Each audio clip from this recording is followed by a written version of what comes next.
Hello, hello. Welcome to Reading Time. My name's Time, and this week we're reading The Hobbit by J.R.R. Tolkien. Let's get to reading. The Hobbit by J.R.R. Tolkien is a high fantasy book about a hobbit named Bilbo Baggins who goes on an adventure with a group of dwarves to recover their lost home and treasures from a dragon. The Hobbit is set in the same fantasy world as the Lord of the Rings series in a world called Middle-earth. It is the land of men, dwarves, elves, and hobbits, along with goblins and orcs and many other fantasy beings. The Hobbit is a very notable book. It is one that was very influential in addition to J.R.R. Tolkien's other novels in the modern day fantasy genre as we know it, especially the specific subgenre of high fantasy. Just a quick explanation of the difference between high fantasy and low fantasy. Low fantasy is fantasy books that are set in our world. So it might have our world but have elements of magic added into it. High fantasy, on the other hand, has its own world, its own rules and locations, and all of that good stuff. So, for example, Harry Potter would be an example of low fantasy because it is set in our world, even though there are elements of the setting that are outside of our maps and our understanding of the world.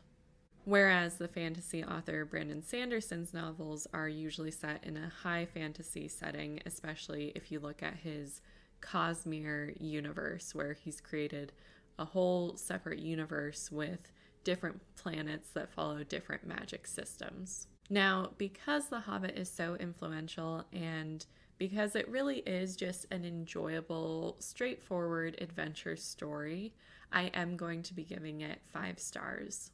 I have read The Hobbit previously, and I enjoyed it then, just as I enjoy it now. I might enjoy it a little bit less now than I did when I was younger, just because I'm already familiar with the story, so there's no real surprises or twists or turns as there is the first time you read a story. As far as content goes for this book, I do think it is relatively tame overall. There is some fantasy violence to be aware of, where there's fighting between our main characters and wolves or goblins and things of those sort of nature. There is also substance usage among the characters, plenty of drinking alcohol and smoking tobacco. And some other content to be aware of. There are some elements of the story that may be fear-inducing for some individuals, such as giant spiders or even the creature Golem. But generally, I think the content is very tame overall. As far as the reading level goes for this book, I would recommend it for a 6th through 8th grade reading age.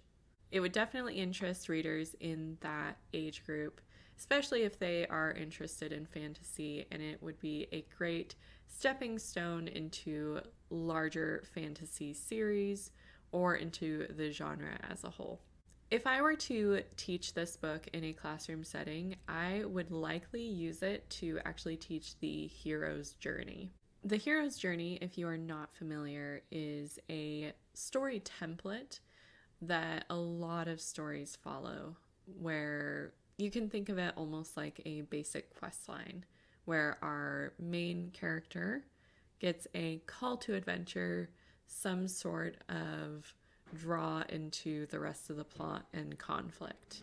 There's usually some sort of refusal of that call where the character doesn't necessarily want to go on the adventure, but inevitably they're pulled into it. They face a lot of challenges along the way, and ultimately the hope is that the character grows throughout this story and gains some sort of treasure when they return home.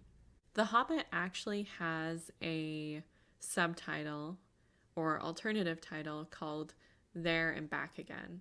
So even that subtitle kind of points to that cycle of the hero's journey where the hero leaves and then hopefully returns back a different person and with different experiences.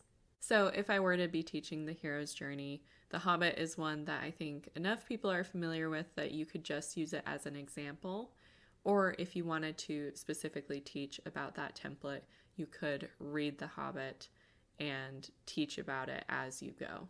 On our poster for The Hobbit, we're actually up in this top row next to the Cat in the Hat. And it looks like Bilbo Baggins' door, this nice little round green door with the yellow doorknob in the center. Now that marks book 28 out of 100 for our 100 Kids Book Bucket List poster. If you have friends who you think would be interested in The Hobbit or following along, feel free to share this video with them. And feel free to like the video and subscribe to this channel.